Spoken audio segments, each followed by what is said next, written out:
Hey guys, girls, kings and queens, theys and thems and in-betweens. I have got a story to share with you today while I do my makeup. And this story, it's truly bittersweet, both heartbreaking and beautiful. It's old, but I had a desperate need to share it with you all because after I read it, it tugged on my heart in such a way I knew I had to share it with people. It's a story of a woman's desperate need to hear her husband's voice again and warming the public's heart all at the same time. For 40 years, an actor named Oswald Lawrence was the voice of the Northern Line northern-bound stations. However, they started phasing out his voice for an updated, automated voice until the only station left with his Mind the Gap was Embankment Tube Station. However, tragically, even they phased it out in 2012. Dr. McCullum, who met her late husband in 1992 during a trip to Morocco, shared to media publications that she returned to the station often as she loved hearing Oswald's voice while travelling on the tube, an enjoyment they both shared together while he was still alive. Of course, the announcements became even more dear to her after he passed. She was quoted saying, "Since he died, I would sit and wait for the next train until I heard his voice. On November 12th, he just wasn't there. I was stunned when Oswald wasn't there anymore.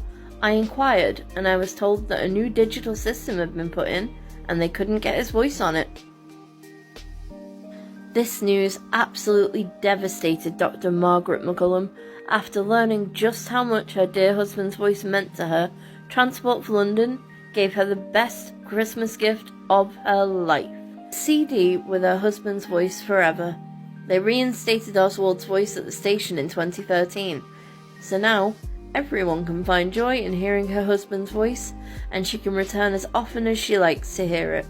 So, if you are ever travelling through Embankment Station, listen out for the amazing Mr. Oswald Lawrence. How absolutely incredible is that? This is just such a sweet, heartwarming story of how a big company can come together and just make a little old lady's dreams come true, make it so that she can hear her husband's voice as often as she wants. If she wants to go and sit down in that station to hear Mind the Gap, she can. And if she wants to play it on a CD at home, she can. She can always bask in the glow of her husband's voice because of the kindness of the people at that train station. Thank you, Embankment. That's absolutely lovely of you. The second story is from a Reddit post where someone is asked of wholesome stories of your significant other. Someone responded, "I have loads. My husband spent an entire day searching every single grocery store he could last year to find a single yellow dragon fruit, just because I was bedridden after a bad car accident and had a massive craving for one. I just made an offhand comment saying I would love a bowl of watermelon and yellow dragon fruit before drifting back off to sleep. I was on pain meds and that knocked me out hard. About 9 hours later, he was waking me up with a bowl of watermelon chunks and 2 halves of a whole yellow dragon fruit. There's also the time he drove over an hour in horrendous traffic just to deliver a jacket to me at my office because he thought I might get a little chilly with how cold it was that day. He tries to take my car to fill up my gas tank whenever it gets low, so I won't have to worry about it. I usually get to it before he does, but he checks it every day, just in case. First time he went into a bookstore with me, he didn't know just how much I love books. I split off almost immediately. He found me 15 minutes later, and I had accumulated a stack of 32 books I wanted. He thought I was joking for a moment, then realised I was absolutely serious. I told him I wasn't intending to purchase them all right then and there, but I would over time, that I was just going to note them down in my tiny little notebook that I carry in my bag for later reference. So, he started taking pictures of the stack, each individual book, front, back, if it had a summary, the spine, while asking all about them. When I started putting them back in their proper places, he collected a few he thought I seemed the most excited for and purchased them while I was distracted. He ran out to the car and placed them in the passenger seat for me to find when we went to leave. Sometimes I wake up to little love notes on my desk in our home office, and they always start my day off right. I still have kept every single note. He's a sleep talker. Sometimes I'll get up in the middle of the night to go pee, and he'll just thank me for being in his life, saying he loves me while he's clearly still asleep. Other times it's just gibberish or something not so profound, and there have been a couple of nights where he called me an ex-employee's name and fired me.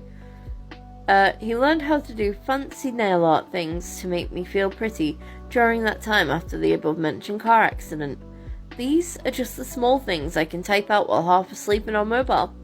It's not all bad. They won't all hurt you. Unfortunately, a large portion are bad and will hurt you, but there genuinely are good ones out there. You gotta keep your head up. Our final story is from the same Reddit thread. Not my relationship, but a couple I'm very good friends with. They had their wedding reception a year after their small backyard wedding due to COVID. Drinks flowed through the night. Both of them had a little too much to drive safely, but the groom ends up a bit drunker than his wife and needs help getting to the car. The bride is saying goodbye to some people, and her mother is wrangling a grumpy puppy into his crate. So the groom's sister and I are taking him to the car when he starts grumbling the most adorable stuff. Where's bride's name? I miss her. Is the dog giving her trouble? Let me go back and help. I love her so much, you guys. She's so great. Just an endless stream of that kind of stuff. The next morning, the bride sent me a bunch of screenshots of some drunk texts and Facebook posts he made during the reception about how much he loves her and how lucky he feels to have her in his life. This guy is the most introverted, private person I know. Just an absolute grumpy old man in a young dude's body type. He's not only drunk posted his sappy, drunk thoughts about how much he loves his wife all over the internet, but he left them all alone when he sobered up and took the light-hearted ribbing from his relatives in stride because he loves his wife. Do you know what? All of these stories have been absolutely amazing. They just show the goodness in the human soul and what comes from love, what comes from joy. So enjoy your life and have a wonderful day. Bye guys.